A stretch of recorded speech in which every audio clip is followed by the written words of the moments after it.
President Mr. Akim Mwemba, members of the National Executive Council, fellow delegates, invited guests, ladies and gentlemen.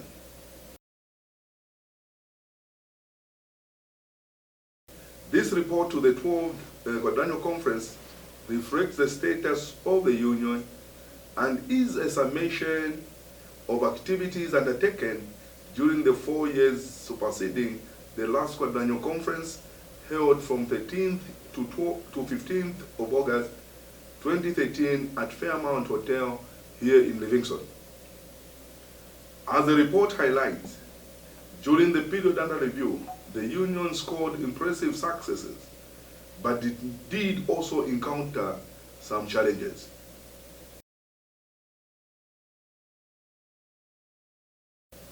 ZUFIAW's biggest asset is its membership.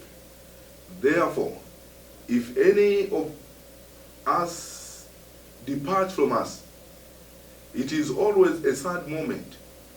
In this respect, and before I proceed to present this report, I wish to request the August House to be upstanding and observe a moment of silence in memory of our departed heroes, heroines and comrades who passed on in the intervening 4-year period under review, among which was Mr. Geoffrey Arikipo, our former General Secretary, who passed on during the period under review, like has already been stated.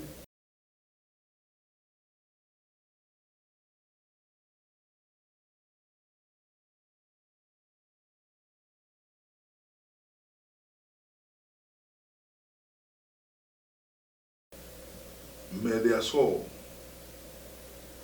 rest in eternal peace.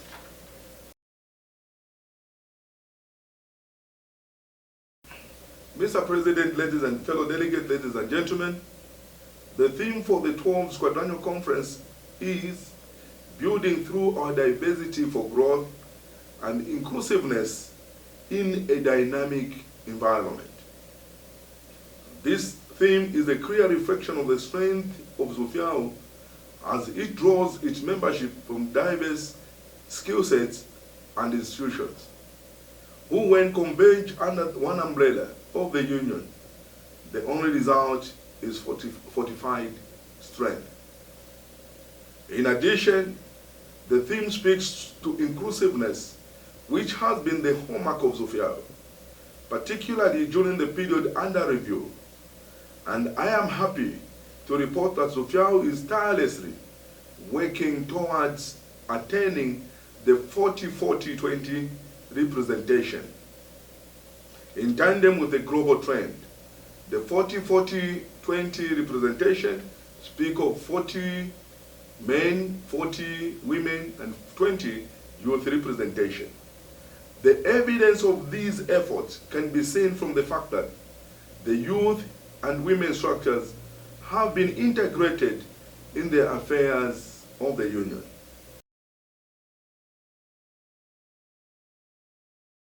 Mr. President, fellow delegates, the period under review was a very exciting and challenging phase for the Union, which saw some changes in the labor market. For example, labor law reforms undertaken during this period brought an end to casualization. This was a single biggest development for us in the labor movement, as we have been strong advocates of the decent work agenda. Political landscape. Mr. President, fellow delegates, the political environment in the country can best be described as retrogressive to the interests of Zambians. During this period, the country went to elections on 2 occasions. One held in 2015, necessitated by the passing on of our 5th President, Mr. Michael Chilufya-Sata, may his soul rest in peace. The other one held in 2016, which was a scheduled general election. Fellow delegates, notwithstanding the pressure, ZUFIAW remained non-partisan, but did actively press politicians to bring out their plans for workers. I'm happy that indeed political leaders at different fora did acknowledge the problem that workers face and pledge for some reforms. I am confident that some of the labor law reform the country is implementing today are stemming from the advocacy work that ZUFIAW with other stakeholders did during the period. Mr. President, fellow delegates, the 2016 general election was, however, marred by violence and disputes. Notwithstanding again the fact that the Patriotic Front Party won the election in the first round, but the opposition United Party for National Development disputed the result and lodged a petition in the Constitutional Court, which was dismissed on a technicality.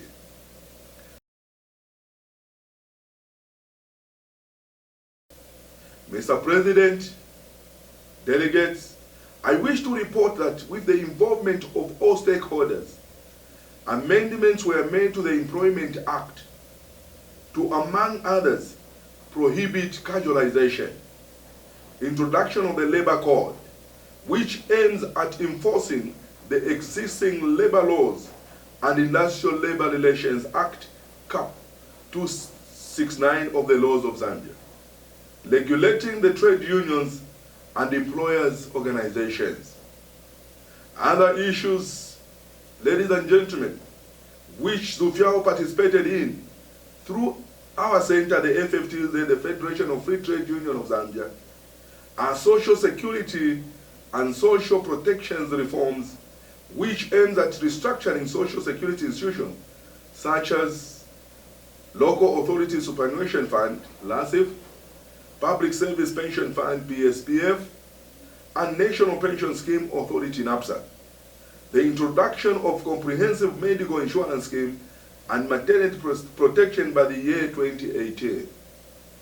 These reform bills are expected to pass through Parliament soon and will become public documents.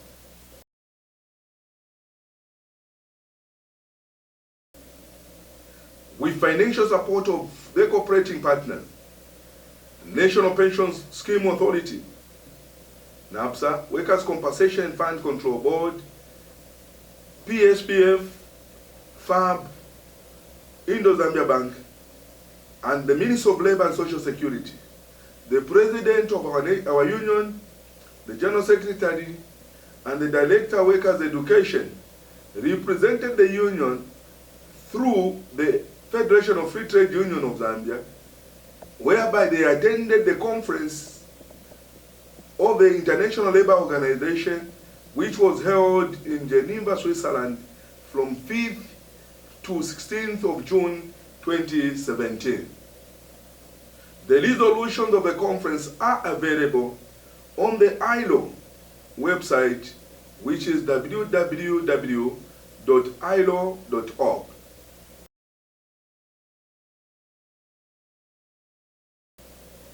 ZUFIAW sent a 7-member team or delegation to attend the Uni-Africa 4th Regional Conference in Dakar, Senegal.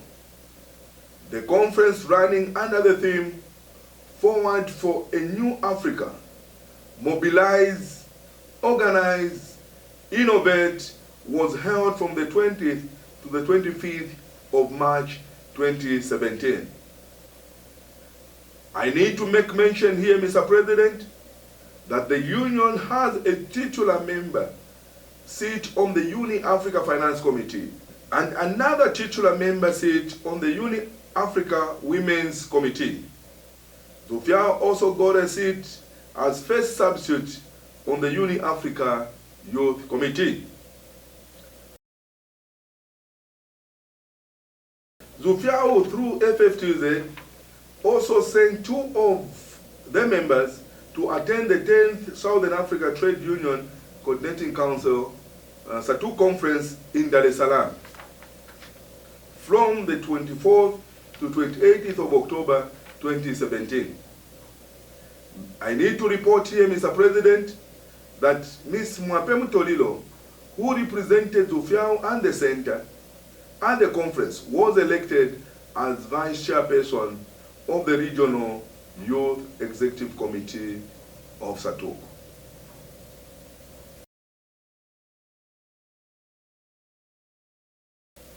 I wish to report that the process of merging ZCTU, the Zambia Congress of Trade Union, and the FFTUZ is progressing well, and the draft constitution has been agreed upon for the new organization to be called Trade Union Confederation of Zambia.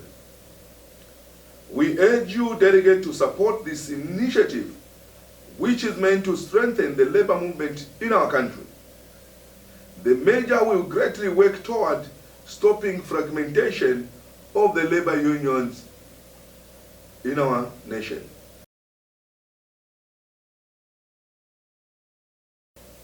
Mr. President, fellow delegates, ladies and gentlemen, I also feel obliged to express displeasure at the conduct of some employers in the financial sector who have, with impunity, tried to hoodwink the union and even abrogating labor laws by maintaining casualization in the name of short-term contracts.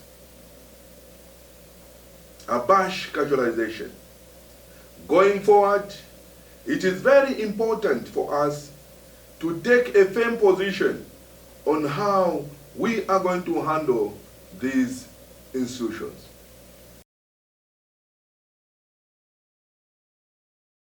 Mr. President, fellow delegates, during the period under review, because of structural economic challenges, Zambia embarked on economic restructuring to improve its macroeconomic outlook.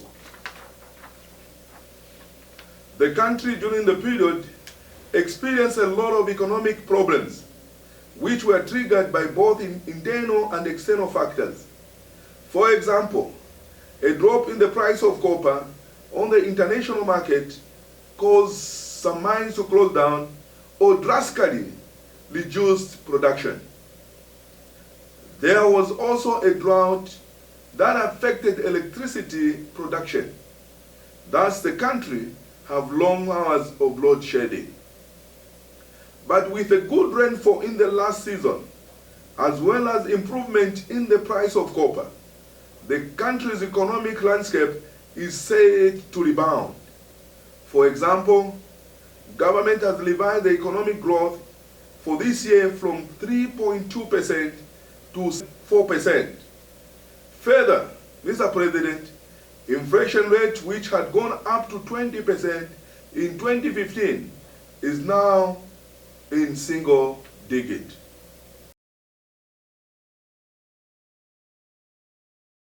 Mr. President, fellow delegates, one event that really brought pride as a nation was the Under-20 winning African Cup, as well as reaching quarter-final stage of the World Cup.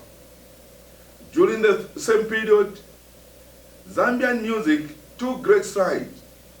ZUFIAW is a strong supporter of Zambian music, as it has the ability to showcase the country's art and culture internationally.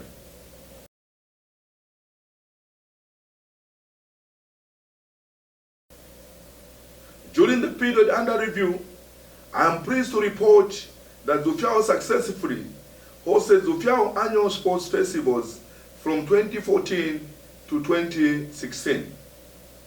This annual event is meant to bring together all our member institutions to socialize, collaborate, and learn from each other on the best past practices.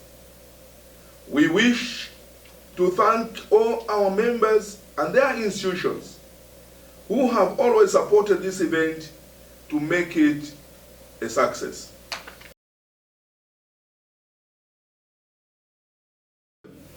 Mr. President, fellow delegates, many events characterize the period under review, some of which are worthy reporting about. It is though regrettable that among the membership, some divisive element emerged with the purpose of destabilizing our union. I need to make mention here, Mr. President, that no individual is more ZUFIAW than the other. We are all equal, and the union is bigger than any one of us. Let us all remember that rights come with great responsibilities. Unionism is power, so let us continue working as one in solidarity.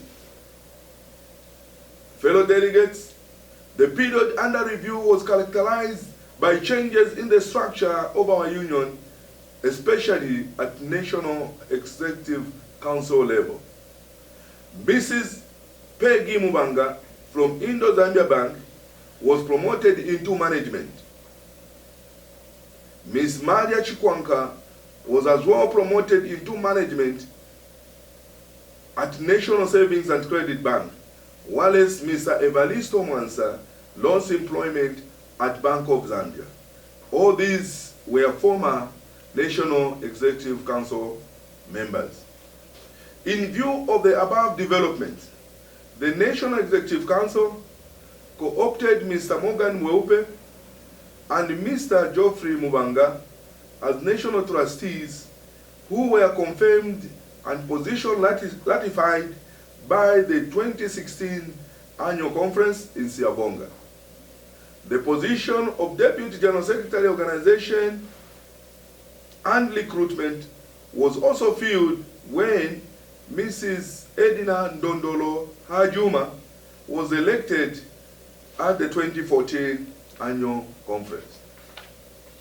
Mr. President, sir, for the first time in the history of our union, we now have 2 youths and 2 women representatives sitting at the National Executive Council representing their respective interests.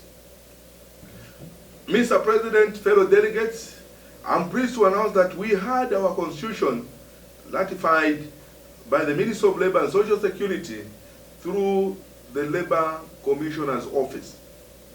In our new constitution, we managed to put in place good corporate governance practices such that we now have elaborate leadership functions and responsibilities.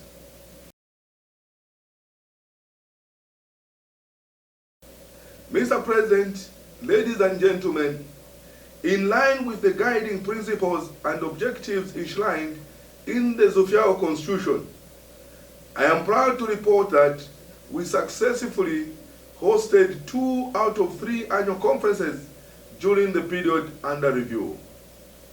These conferences were held as follows.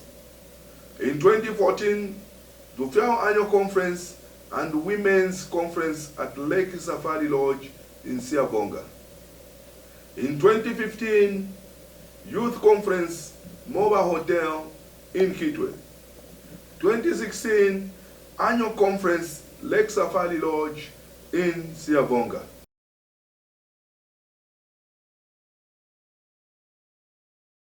Mr. President, fellow delegates, the current combined staff number at the Secretariat, Guest House, and Training Center stand at 16, which is enough for the efficient running of the union.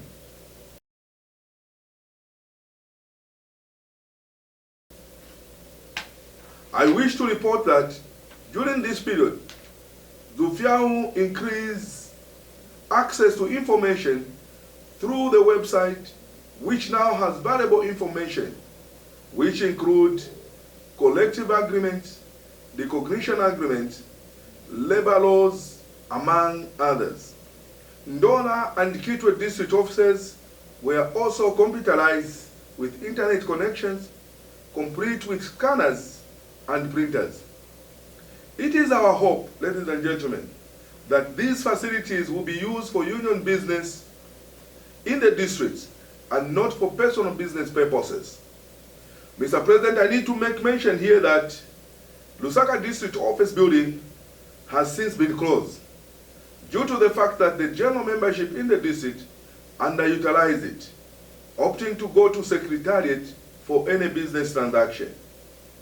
This was necessitated by the need to reduce on accumulating rental costs.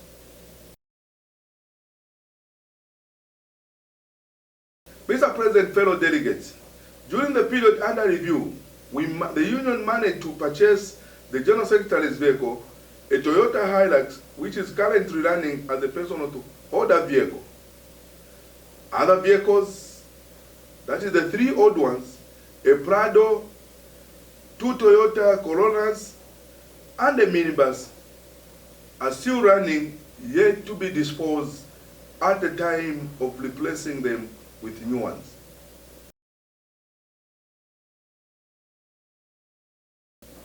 I would like to report to this August House that during the period under review, the union conducted an extensive membership audit aimed at updating the union membership database. During this exercise, the union identified that there were several employees in some of our affiliated institutions that were engaged in short-term contracts. This, Mr. President, amounted to the perpetuation of casualization of jobs of a permanent and pensionable nature. I am happy to report that the union engaged management in most of our member institutions that have since put these employees on permanent and pensionable jobs. We are still pursuing others who have not implemented this exercise because casualization is outlawed in Zambia. Mr. President, the union also visited various institutions with the aim of trying to sign memoranda of recognition agreement. Fellow delegates, I'm glad to report to you that during this period, we successfully managed to bring to our ranks the following institutions. Number 1, Access Bank. Number 2, Bank of China. Number 3, Sannam Insurance. Number 4, Bank ABC / Atlas Mara, an acquisition. Number 5, First Capital Bank.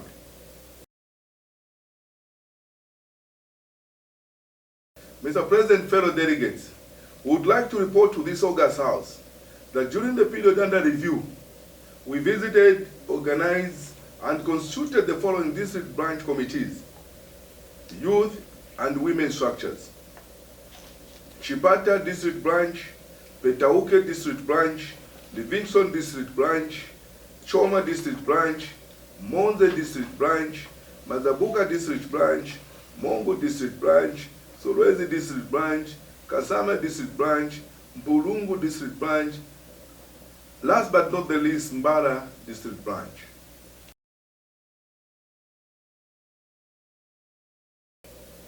Mr. President, the following institutions were liquidated, namely Citizen, Zambia Insurance Business College Trust, Zisk Holding, which wound up, Intermarket Banking Corporation, and State Rotary Board.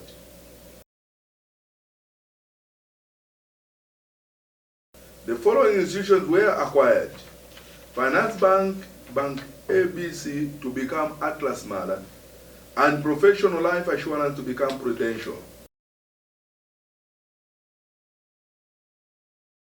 Mr. President, fellow delegates, we continue to negotiate with our partner institutions, resulting in tangible conditions of service for our members.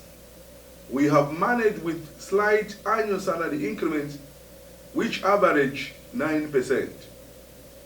I must report that where we had reached a deadlock, we had declared a dispute in accordance with the provision of the Industrial Labor Relations Act. And among those institutions where disputes were declared are NAPSA, First Alliance Bank, National Savings and Credit Bank, First Capital Bank, Zambia National Commercial Bank, Local Authority Superannuation Fund, Zambia Public Procurement Authority.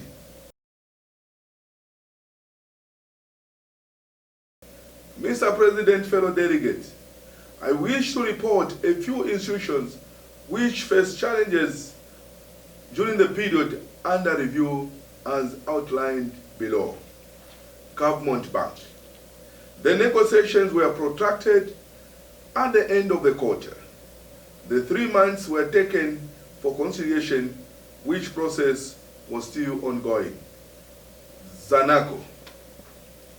After the restructuring of the bank, some of the officials and members left the bank through VSS voluntary surveillance scheme, while others were promoted to new grades in management.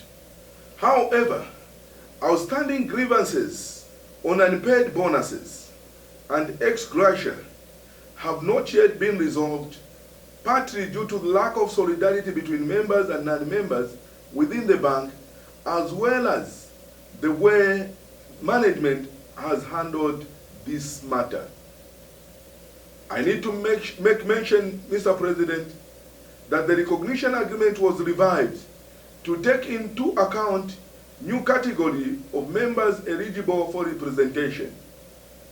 New management is more consultative than the previous one. Notable is that for the first time in the history of the bank participated in Labor Day celebrations. Barclays Bank. Due to changes in shareholding structure, Barclays Bank employees are anxious about their future. ZUFIAW has advised all our members to continue with work as usual because the union is always informed of any intention and the redundancy package agreed if at all the exercise was going to be conducted. Currently, Barclays Bank has the best redundancy package and management has to think twice before taking that direction.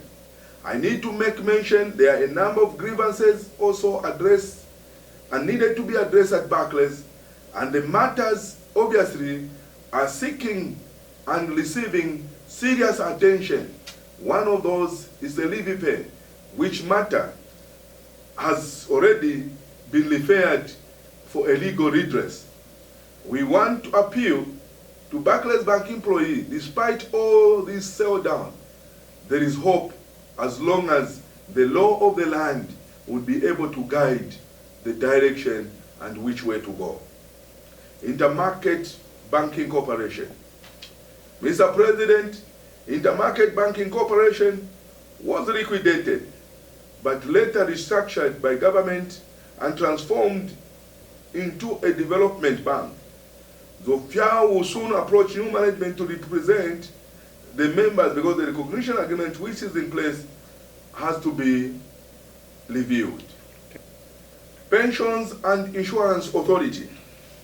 PIA is one institution which always has challenges in implementing the negotiated collective agreement because management always has to seek clearance or approval from the Minister of Finance before that implementation is done. And what has been agreed upon by the bargaining unit to be implemented. Management has never and does not supported ZUFIAW programs and activities. In most cases, the responses have never been favorable. However, with this appointment of a new board and the reforms which are underway, we hope the institutions will change for the better. Workers' Compensation Control Board. The board underwent through a lot of changes, both in structure and general staff establishment. Despite all these changes, management has been involved in supporting the union activities, which include sport. This is the only organization which sponsors its workers to travel to Lusaka from the Copper Belt every year during the sports festival. Collective bargaining has also been generally mutually beneficial, although with few challenges here and there. National Pension Scheme Authority. Mr. President, NAPSA as an institution faced a number of challenges during the period under review. NAPSA faces many other challenges. For example, change of management, and change of the board, and harmonization and rationalization of staff conditions of service. Currently, although the situation is relatively calm, there has been a lot of mistrust between management and the union branch officials for some time now. However, there is an improvement after a seminar was organized to discuss social dialogue and collective bargaining, which was held toward the end of November 2017. We expect a lot of changes when the Social Security scheme and reforms are implemented by next year, 2018, with the change of name to National Social Security Agency, NASA, while LASIF and PSPF will remain as occupation schemes. Mr. President, ladies and gentlemen, there is need to work as a team, especially with the pensions reform that are coming, so that we confront any issue which may negatively affect our members and ourselves during the transition period. National Savings and Credit Bank.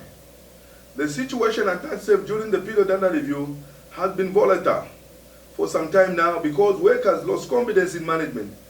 And as a result of this situation, we experienced 2 protests and the dismissal of the managing director. The bone of contention has been the alleged systematic erosion of good conditions of service over a period of time, thereby disadvantaging the union members.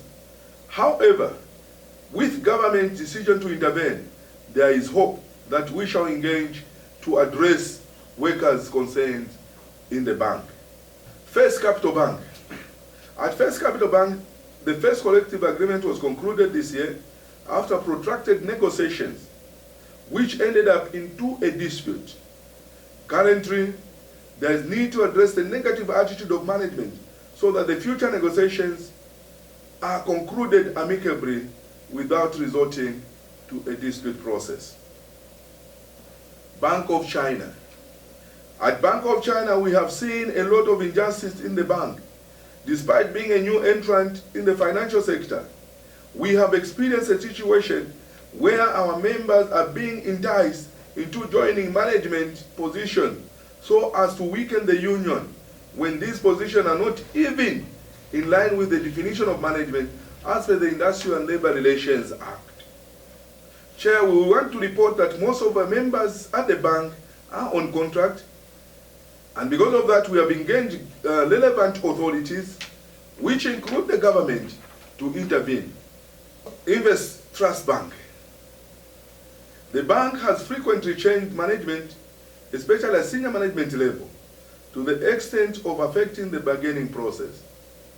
During the turbulent period, conditions of service have deteriorated and required redressing, as the stability of the bank is also apparent. Access Bank. Despite being a new member of ZUFIAW, the level of firing workers, including union leadership, on alleged misappropriation of funds is alarming. Plans are underway to address the situation by engaging government and management. However, the collective agreement has been concluded, awaiting noting by the board, except for the salary, which is expected to be negotiated in January 2018. Zambia Center for Accountancy Studies. ZICAS. ZICAS management applied to the Labor Commissioner requesting termination of the recognition agreement with ZUFIAW on ground that it was not a financial institution. As a result, management has disregarded all new members who joined the union until this application is attended to by the Minister of Labor and Social Security through the Labor Commissioner. However, we have continued to negotiate for the few members and hope that this matter could be resolved soon so that we capture so many potential members wanting to join the union. Indo-Zambia Bank. Mr. President, ladies and gentlemen, the bank experienced a lot of restructuring and changes during the period under review through expansion of the network to other parts of the country. This has resulted into so many transfers of staff, including union officials, to various parts of the country during the same period. Atlas Mara. Since the merger of Finance Bank with Bank ABC to form Atlas Mara, there has been a lot of outstanding grievances from the implementation process, which are being addressed on a case by case. We are persuading management to consider employing all employees who are on contract to permanent and pensionable conditions of service. Harmonization of the recognition agreement and the collective agreement are underway before commencing negotiations for a new collective agreement. In the process of harmonizing the collective agreement, we shall ensure that accrued rights are not lost in the process. One of the cases in point is where management does not want the disciplinary code to be negotiable, justifying that it was a group policy of Atlas Mara. ZUFIAW has rejected this position, as all disciplinary code affects our members. Zisk Life and Zisk General Insurance, the two institutions are now operating as separate entities after government, through IDC, dismantled this holding company to which the two companies reported.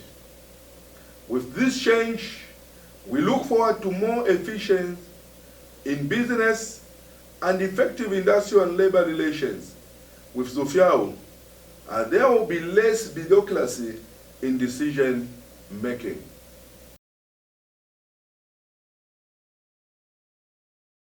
Mr. President, I'm happy to report that during the period under review, ZUFIAW trained professional negotiators who handled negotiations in various institutions very well. But I would like also to commend those who spearheaded negotiation during the period, although some of them did not have an opportunity to practice for various reasons.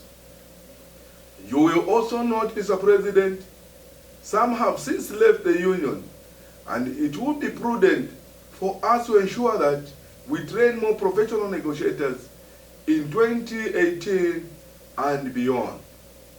Considering that the new constitution also provides for bargaining forum every year in the month of August.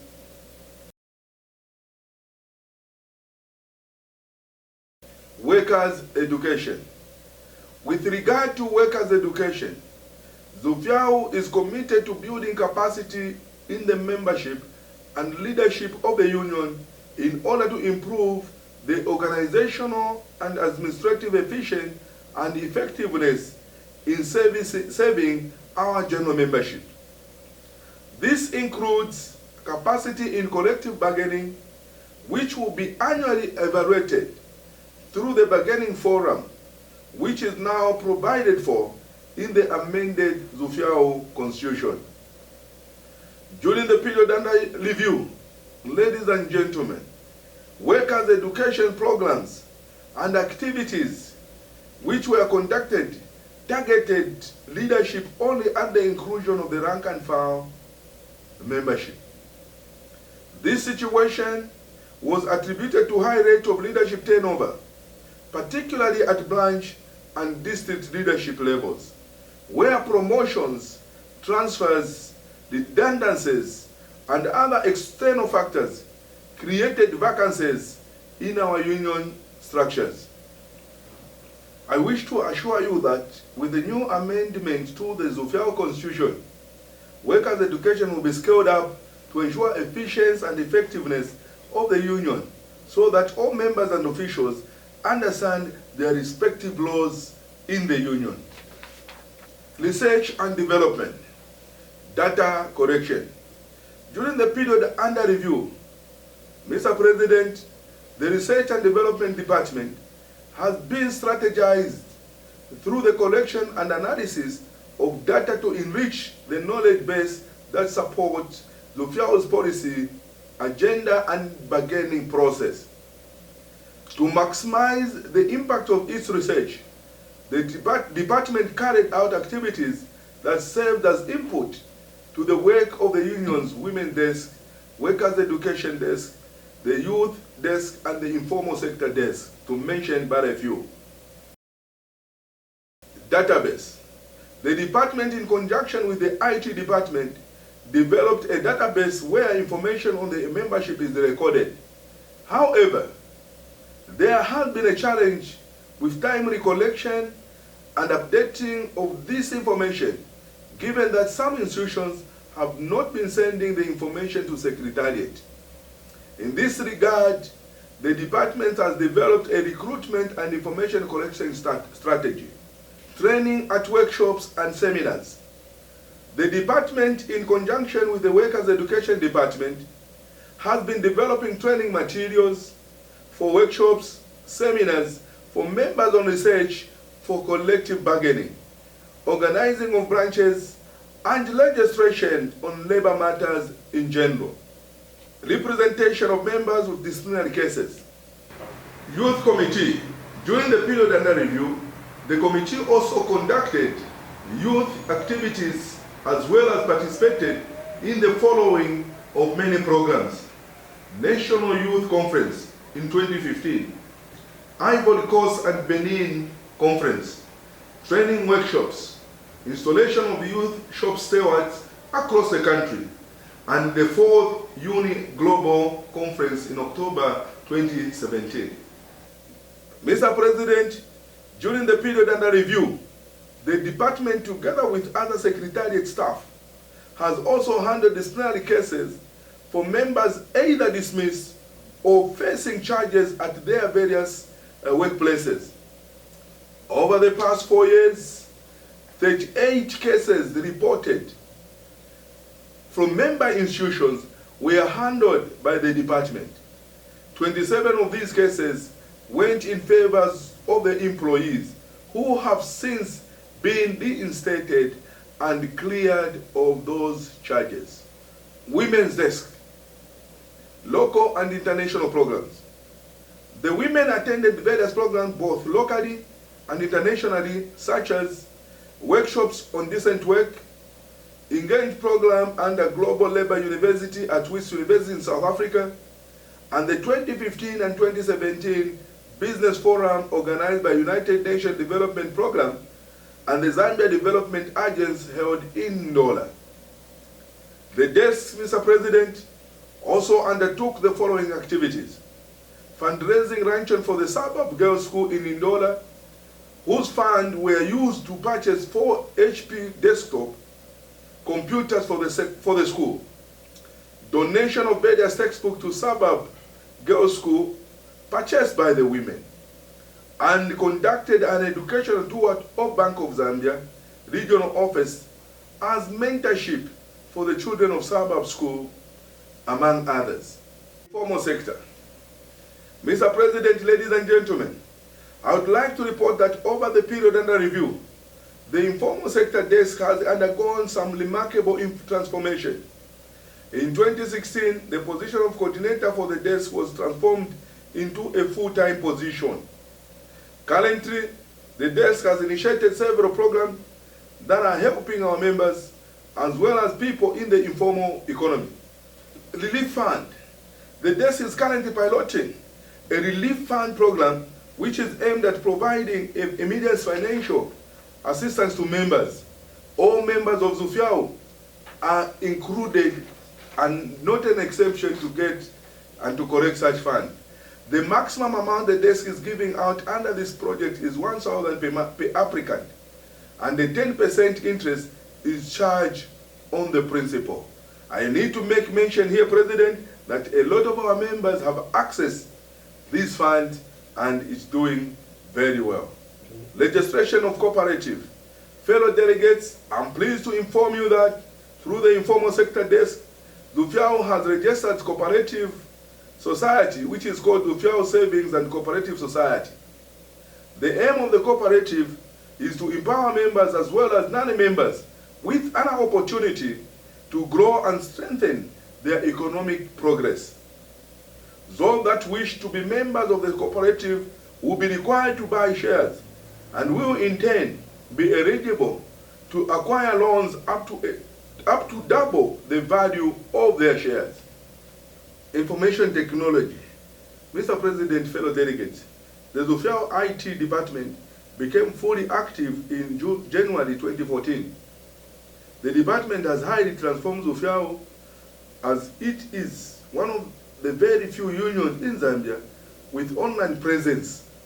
The department has also greatly contributed to the efficient operation of the union because of the use of technology. The department has also been regularly updating the website with information that is important to our members and the general populace. Training Center. The training center has been operating as expected, and it has been hosting meetings for members as well as non-outside members of the union. Going forward, we have plans, and we are looking at a plan to have the training center as a hub for members' tailored programs. And we are hopeful that this will work out well, because this is the reason why the training center was established.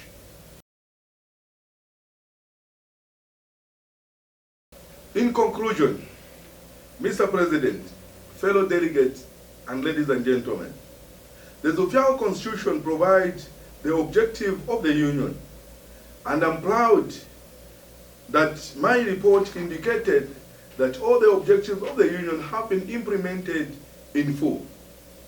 The Union has tirelessly organized workers in the financial sector and allied institutions, addressed legal and financial needs of our members, and negotiated members' wages, salaries, and other conditions of service, among others. I am proud to say that we have brought sanity and unity among the general membership.